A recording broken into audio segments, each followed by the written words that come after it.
Situé à 7 kilomètres du centre-ville de Bassam, le centre Abel a reçu la visite de plusieurs agriculteurs venant d'Abidjan, Bouaké et Yamoussoukro dans le cadre du projet Label Ivoire. Nous sommes venus pour une visite ici au niveau de cette communauté Label pour venir voir plus ou moins ce qui se passe ici et quelles sont les pratiques agroécologiques.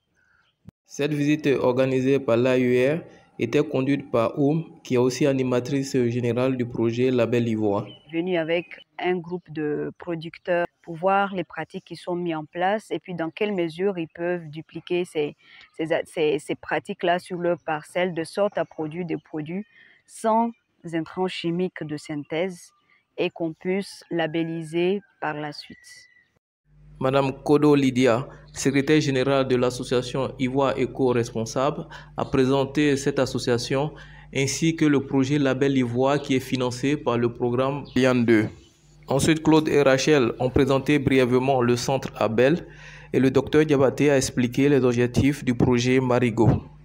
La visite a débuté à l'élevage par la salle d'incubation des œufs de volaille et du chauffage des poussins. Ensuite, elle a continué au clapier des lapins et enfin à la porcherie.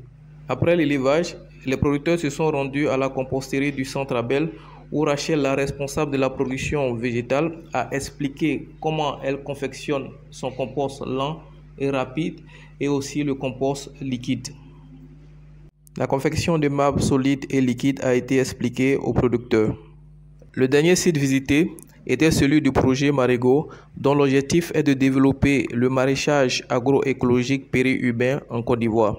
Au centre Abel, plusieurs techniques agroécologiques comme le filet anti-insectes, l'association des cultures, l'application de biopesticides à base d'huile de Nîmes et de carapa, le paillage, l'utilisation de plantes campagne pour attirer les ennemis naturels des ravageurs sont testés en plein champ pour contrôler les populations des bioagresseurs.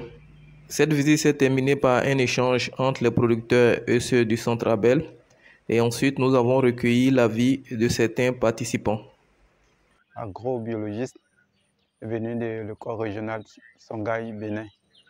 Mes impressions, vraiment, j'étais vraiment épaté parce que depuis que je suis arrivé, c'est aujourd'hui que je vois qu'il y a un centre, non seulement un centre d'insertion, mais un centre où on apprend à faire l'agriculture biologique et écologique.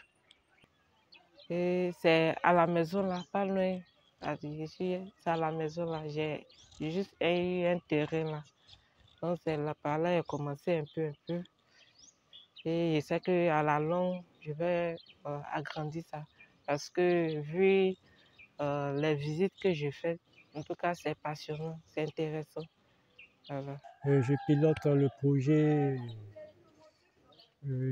au niveau du Sud Comoué. Je suis basé à Maféré dans le cadre d'une formation des jeunes à l'agroécologique.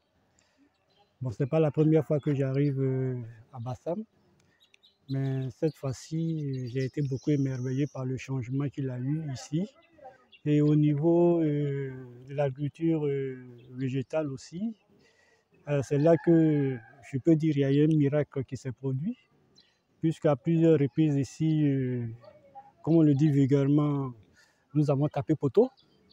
Et aujourd'hui, je viens, tout a changé.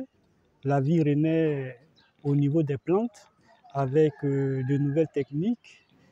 Et ça m'a beaucoup impressionné ce changement en moins d'une année. Je suis Kwasi Norman Franck, producteur maraîcher et aussi je fais l'élevage, producteur maraîcher en agroécologie. Ce matin, on a visité le centre Abel et la visite m'a permis d'être rassuré, réconforté dans ce que je pratique déjà parce que j'ai retrouvé plein de choses qu'on fait en agroécologie ici. Et pour ça, en tout cas, je leur tire un grand chapeau. Kwaku Kwadio Séraphin, agroécologiste, chercheur indépendant. Ma structure, c'est le S20. Je suis producteur de l'engrais organique appelé le substrat compost S20.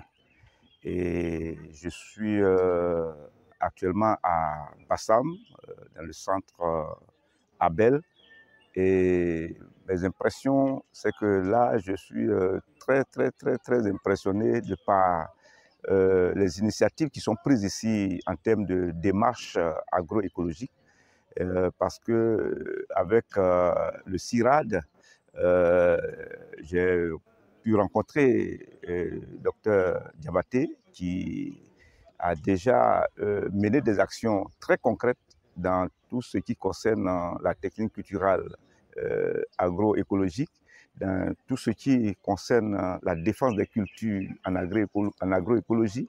Par rapport à la visite d'aujourd'hui, je peux dire toujours merci. Merci à tous ceux qui ont organisé et merci au Centre Abel de nous accueillir ici et de nous présenter pas mal de choses parce que il y a ce qu'on pensait faire. Mais aujourd'hui, nous sommes frottés à certaines réalités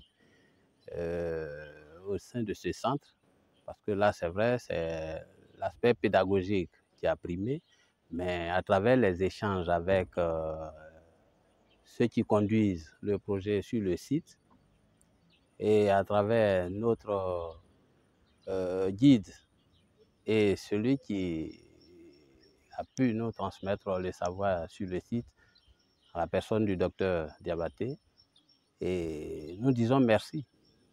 Parce que le travail qui est fait ici, le CIRAD et tous les partenaires qui ont contribué à mettre en place ce projet, nous a beaucoup instruit aujourd'hui.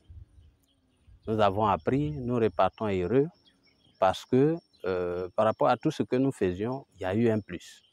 Ce plus, nous allons essayer de capitaliser ça et refaire encore un retour une prochaine fois, parce que la prochaine fois que nous reviendrons visiter, c'est vrai, on va gagner encore un plus, mais nous-mêmes, nous apporterons encore un plus au centre pour que ce centre-là puisse accueillir toujours tous ces jeunes-là à réinsérer et à redimensionner pour l'avenir de l'agriculture ivoirienne. L'agroécologie en Côte d'Ivoire évolue progressivement, mais sûrement.